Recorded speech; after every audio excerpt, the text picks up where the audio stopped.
Samia Suluhu Hassan, Rais wa Jamhuri ya Muungano wa Tanzania, viongozi wote mlioko hapa. Mheshimiwa Rais, nakushukuru kwa fursa ya nami kusimama hapa siku ya leo, na moja kwa moja nianze kwa kumpongeza sana Jaji Mkuu mpya wa taifa letu, na tunakutakia kila laheri katika utekelezaji wa majukumu yako, na kwa ushirikiano ule ambao ameusema Jaji Mkuu mstaafu, tutaendelea kutoa ushirikiano kwa mahakama kwa sura ambayo tunatakiwa kufanya hivyo kikatiba. Labda Mheshimiwa Rais, jambo moja tu ambalo amelieleza kwa kirefu sana Jaji Mkuu mstaafu, ikiwa ni hoja ya ushirikiano kati ya mihimili mitatu, kwa maana ya serikali, Bunge la Jamhuri ya Muungano wa Tanzania, lakini pia mahakama. Pengine fursa hii ni nzuri kwa sababu vyombo vya habari viko hapa. Ni muhimu wa Tanzania wakafahamu Rais wa Jamhuri ya Muungano wa Tanzania anazo nafasi nyingi ambazo zimetajwa kikatiba, na kila nafasi imewekewa majukumu yake tofauti. Mheshimiwa Rais anapokuwa anashirikiana na mahakama kama Rais wa Jamhuri ya Muungano wa Tanzania, ni mkuu wa nchi, anayo majukumu aliyopewa kikatiba kama mkuu wa nchi. Na akiwa mkuu wa nchi pale juu, sisi wengine tunakuwa hapa chini. Mmoja anakuwa mkuu wa mahakama, muhimili wa mahakama, mwingine anakuwa mkuu wa muhimili wa bunge, na mwingine anakuwa mkuu wa muhimili wa serikali. Kwa hivyo Rais anayo nafasi kama mkuu wa nchi kisha mkuu wa serikali.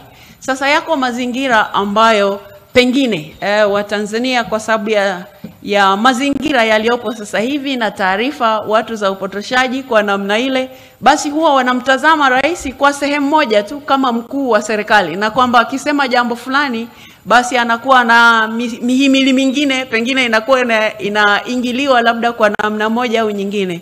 Lakini uhalisia ni kwamba nchi hii mihimili yote inachukua mamlaka yake kutoka kwenye katiba. Vivyo hivyo hata Rais wa Jamhuri ya Muungano wa Tanzania majukumu yake yako kikatiba. Kwa hivyo ni muhimu, kama ulivyosema Jaji Mkuu mpya sasa, maana umesha hapa kwa hivyo sio mteule, kwamba unapozungumza na vyombo vya habari ni muhimu sana wananchi wakawa wanaelezwa taratibu, lakini lazima wafahamu tofauti ya hii mihimili, lakini pia kumweka Rais mahali anapostahili. Sio mara zote anakuwa akitoa maelekezo au akisema jambo fulani kama mkuu wa serikali. Mazingira yake ni kwamba anaweza kutoa maelekezo kama mkuu wa nchi, lakini wakati mwingine kama mkuu wa serikali.